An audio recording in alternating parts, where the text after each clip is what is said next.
What I'm going to look at here is I'm going to discuss some methods of indirect proof with you. Now there's two key methods we're going to focus on in this video. The first is what's called proof by contradiction, and the second is the technique called proof by contrapositive. So we're going to look at them individually and see the method that we follow for each of them, the steps you do, and a couple of examples. So the first one I'm going to focus on is proof by contradiction. Now this is an indirect proof due to its structure, so we're not taking a statement and proving it directly and straight away.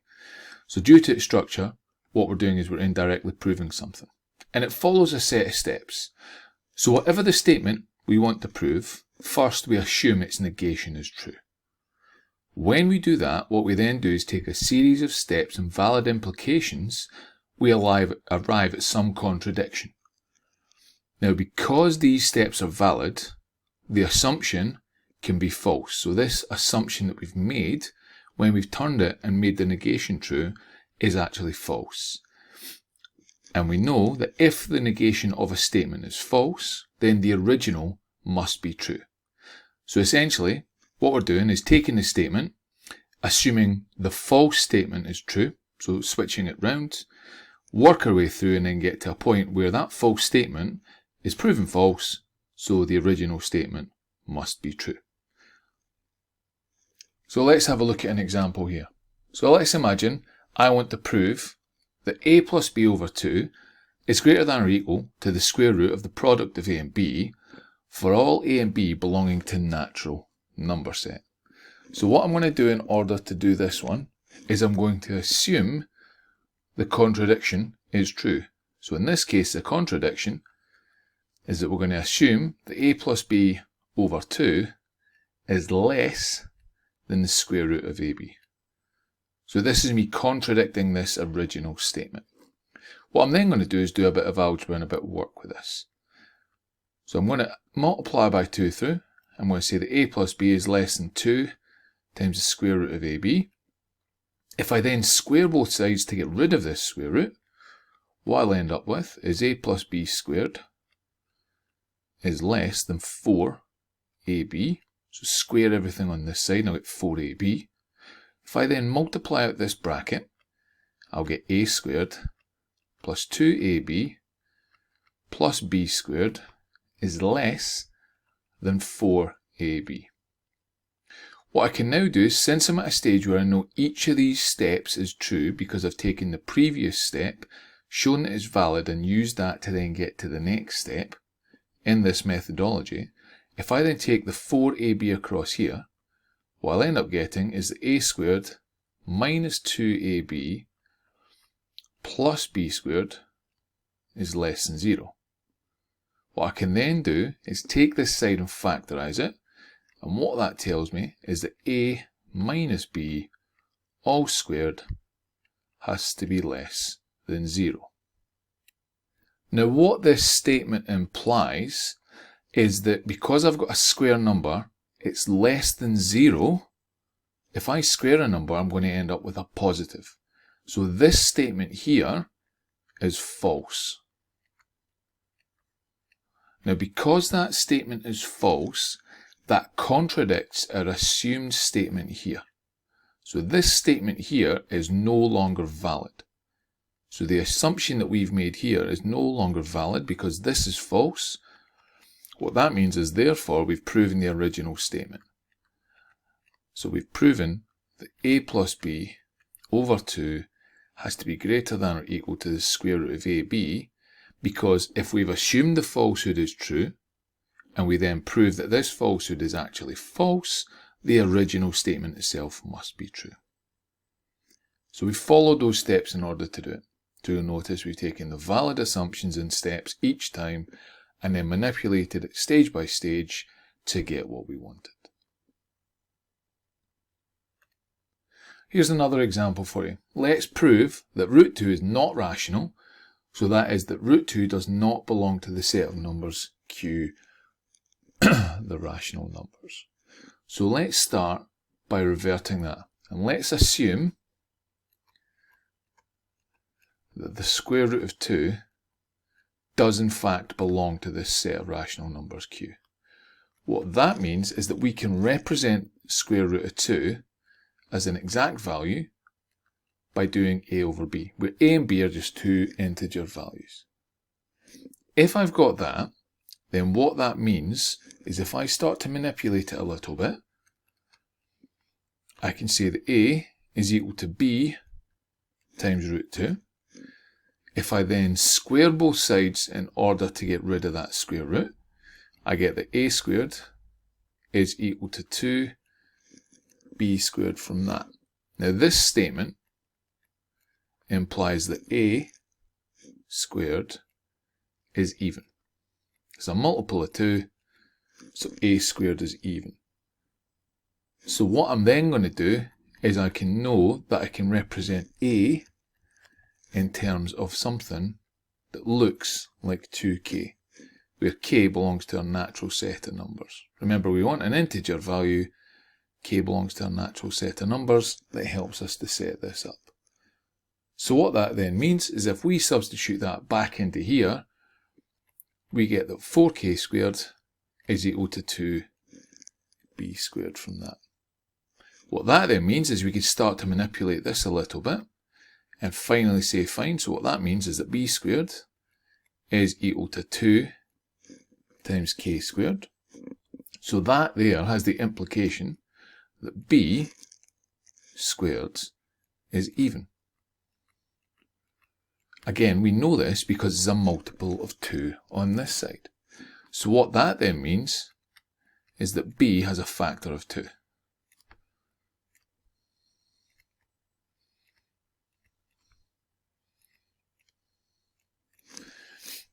So both a and b at this stage are even numbers. They both have a factor of 2. So a has a factor here, 2k. B squared equals 2k squared. B squared is even, so b has a factor of 2. So what that means is that a and b have a common factor of 2. So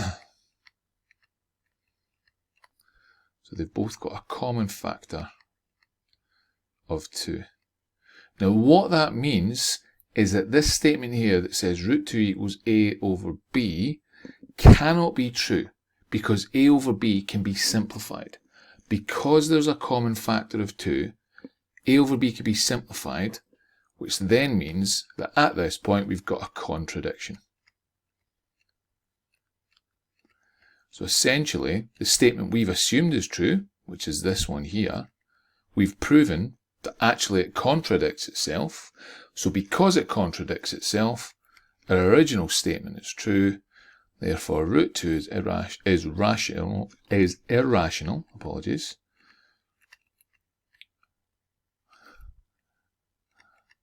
which means that root 2 does not belong to that set of rational numbers Q.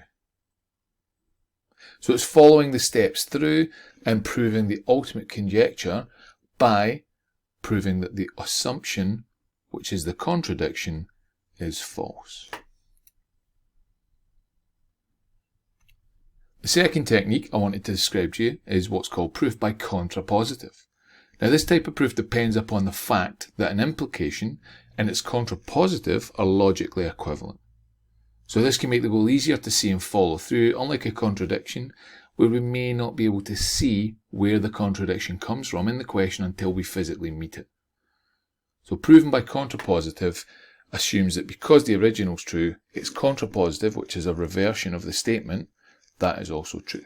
So let's imagine if I'm asked to prove that given x and y belonging to natural numbers, if their sum is even, they are both even or odd. Well, the first thing we have to do is figure out what the contrapositive of this is. So looking at this and thinking back the way, what this means is that if and only if one of x and y is odd,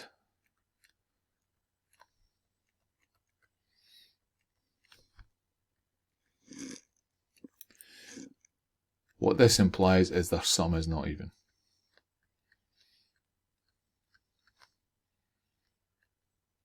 So essentially I've taken this part here where it says they're both even or odd and said that only one of them is odd.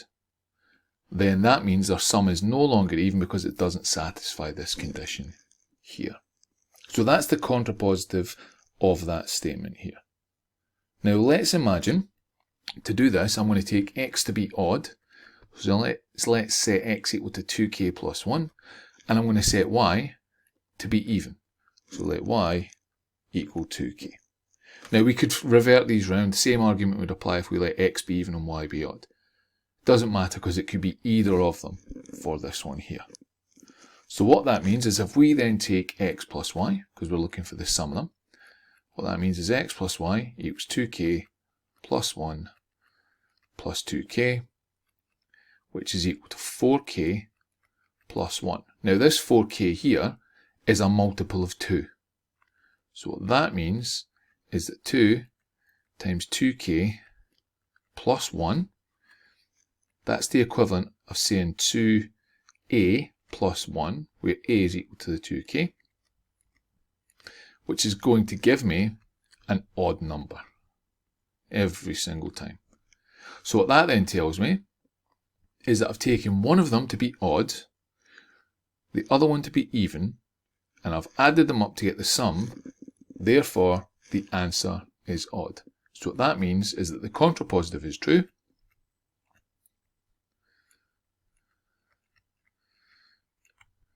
So my contrapositive is true, so the original statement is true as well.